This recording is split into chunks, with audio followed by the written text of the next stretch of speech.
सोमवार को जब बाज़ार खुला है तो कुछ पर्टिकुलर 4-5 स्टॉक्स ने बाज़ार में बड़ी धूम मचाई। जैसे कि रिलायंस था और आपका एल&टी था, ओएनजीसी था और भी तमाम 1-2 स्टॉक्स और थे जिन्होंने काफ़ी अच्छा मार्केट में अपना परफ़ॉर्मेंस दिखाया और काफ़ी अच्छी धूम भी मचाई। बड़ी अच्छी बात है। परंतु रिलायंस ने ऐसा क्या हुआ कि 7.5-8% तक रिलायंस जो है एक ही दिन के अंदर जंप कर गया। कुछ तो कंपनी की में इतना स्टॉक के अंदर जो बाउंस आ रहा है उसके पीछे या तो कोई कवर होती है और या फिर उसका कोई मुनाफा होता है। तो मुनाफे में तो ऐसी कोई ग्रोथ ही नहीं, उनका रिजल्ट अभी निकल चुका है। ऐसा कुछ उसमें देखने को तो नहीं मिला कि जिससे कि उनकी कोई एक एक्स्पोनेंशियल ग्रोथ मार्केट में देखने को मिलेगी।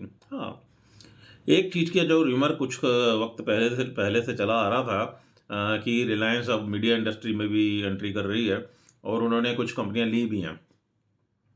और इसी सिलसिले के अंदर वो डिज्नी हॉटस्टार के अंदर भी उनकी डील चल रही थी। जैसे ही सोनी की डील टूटी तो और जो भी एनालिस्ट थे या ऑपरेटर्स थे या बाजार में खबरों को फैलाने वाले लोग थे और उसको उन्होंने फैलाया और डिज्नी हॉटस्टार को उन्होंने टारगेट बनाते हुए और सोनी को टारगेट बनाते हुए डिज्नी हॉटस्टार के अंदर उनको एक अच्छा डील का पैगाम सा नज़र आने लगा।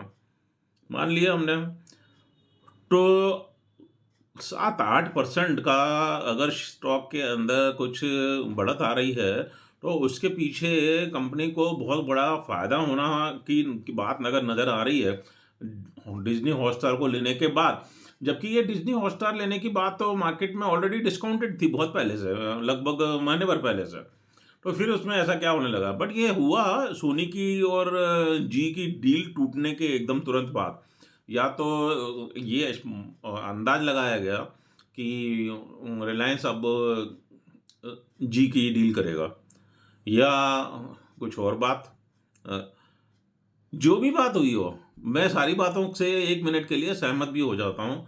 तो फिर आज मंगलवार को रिलायंस में क्या हो गया भई?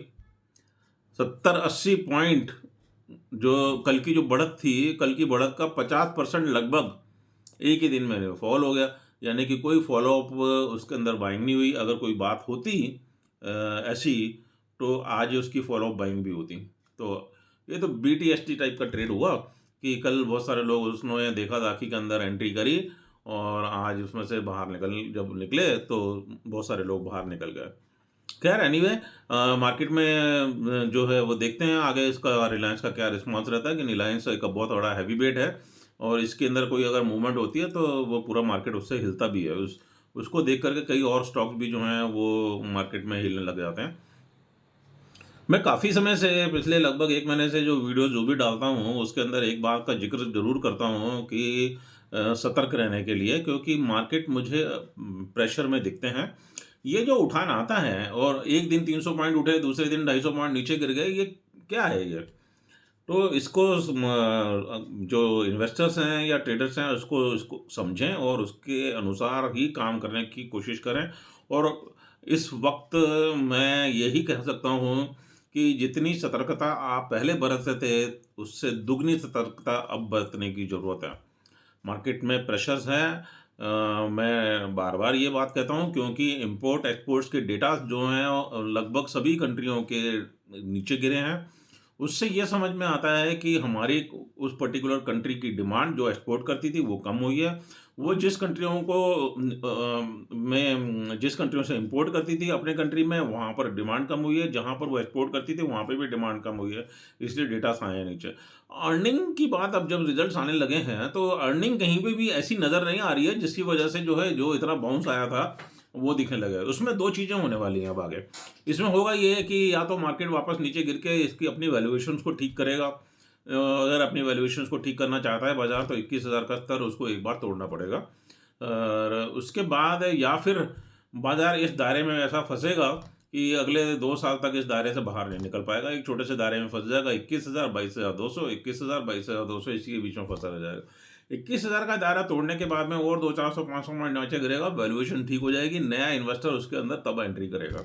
इसी वजह से मैं कहता हूँ कि सतर्क रहने की बात अब सोचनी चाहिए मुनाफ़ा जो है मान लीजिए किसी ने जब इसका स्तर 19,500 या 20,000 के स्तर पे किसी ने 5 लाख रुपए लगाए थे और वो बढ़ कर के अब मान लीजिए 10 लाख रुपए हो गए। 5 लाख का माल बेच दीजिए, अपनी इन्वेस्टमेंट से जितना प्रॉफ़िट हुआ था उतना निकाल लीजिए। एटलीस्ट सतर्क रहने में ये फ़ायदा रहेगा। जिन कंपनियों के अंदर अर्निंग और ग्रोथ नहीं है, वो कंपनियां भी बहुत तेजी से भागी हैं, वो उनका वाट लगने वाली है और वो काफ़ी तरीके से नीचे आएंगी, चाहे वो सरकारी कंपनियां हों या कुछ और अन्य कंपनियां हों। और इसमें होगा ये कि जो कंपनियां नीचे नहीं आएंगी वो वहाँ पे फंस जाएंगी, क्योंकि जब ग्रोथ नहीं है और 200 से 300% बढ़ जाएंगी तो फिर कहाँ जाएंगे। फिर उसमें बहुत लंबा वक्त लग जाएगा, 10-10 साल का वक्त लग सकता है, 5 साल का वक्त लग सकता है, बहुत लंबे टाइम के लिए फंसेंगे वो। तो thank you very much for hearing me. फिर मिलेंगे।